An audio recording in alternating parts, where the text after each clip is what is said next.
Copyright matters. Copyright matters. When you're doing modding, when you're learning how to mod, copyright will matter. If you can find mods with the following type of licenses, chef's kiss, MIT and CC BY SA ShareAlike. Both of those you can reuse every single thing in there. Commercially, derivative works, everything about those two you can reuse for whatever reason. So if you find a mod that is MIT or ShareAlike, you have to do attribution, i.e. give credit, but you can redistribute it in a packed mod of your own creation without a problem, as long as you do the attribution. Where you have to be careful, any mod that has CC BY NC or NCND, which is non-commercial, no derivative work. You cannot use any part of that mod in a redistributed piece of work. You can study the scripting, you can learn from that, you can reverse engineer that. You can use the assets as is personally, meaning that it can be on your machine, but you cannot redistribute those assets in any way, shape, or form. Meaning, I'm making a mod. The mod is on a folder that is on my machine. It's not being uploaded to Steam. Therefore, I can reuse some of the assets from other mods until I can create my own as placeholders.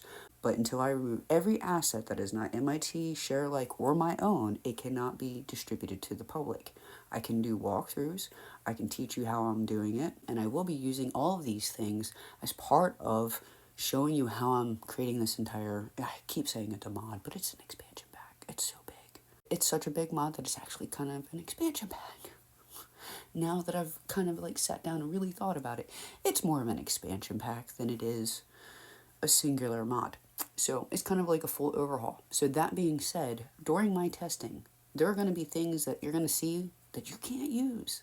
And that is where I've been focusing and is on all the planning. You were talking about one person doing all of this. It's a huge thing. It's a huge undertaking, especially for one person. There's usually a team where people are like assigned to do different parts and they come together as a whole and bring it all together. No, I'm doing it all. I'm doing all the scripting, all the assets, all the research, everything.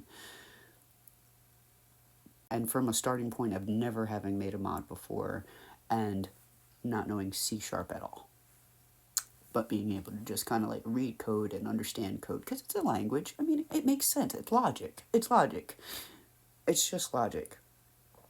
If you really read it, if you do take your time, it's telling you what it's doing. Like, that's the whole point. It's scripting. It's telling you what it's doing. So if it says patch operation replace, that is a patch. It's an operation to replace something. Simple logic. And then it tells you exactly what it's doing and like what path it's going from and to and things like that. If you sit there and read it, it will make sense. It just might take some time if you're not sure. Because it's not a physical concept in front of you. It's not like building blocks in front of you. You can write it down and maybe then you can see it. But you were talking about understanding concepts that are technically in writing but are operating in invisible space because it's something the machine is doing, not you. You're creating an output based off of all this writing. You're trying to take a concept, script it out so a machine can output it for you. There's nothing that exists in your hands except for files and text and scripts. So if it seems a little difficult, yeah, it can be, because it can seem very abstract. That's why you got to put it on paper. Write down everything that you want to do on paper. I mind map for a reason. Fucking super excited that I've found so many mods that are MIT. Absolutely. And the other thing is I haven't found anybody who's actually listed every single mod that they've come across that's MIT. So I am going to be creating a list of every MIT mod that I've come across. That way, if you are trying to learn how to mod, you can immediately go to these particular mods and get some assets and all of that. Because I haven't found anybody who's created a list. So I will be putting a list together. I have to slow the tism down. I have to slow my mod work down in order to put the list together. But I have the list because I have them on my machine in a folder that says MIT license, ShareAlike license. Like, they're separated out so that way I know. So I will be putting a list together that is MIT or ShareAlike.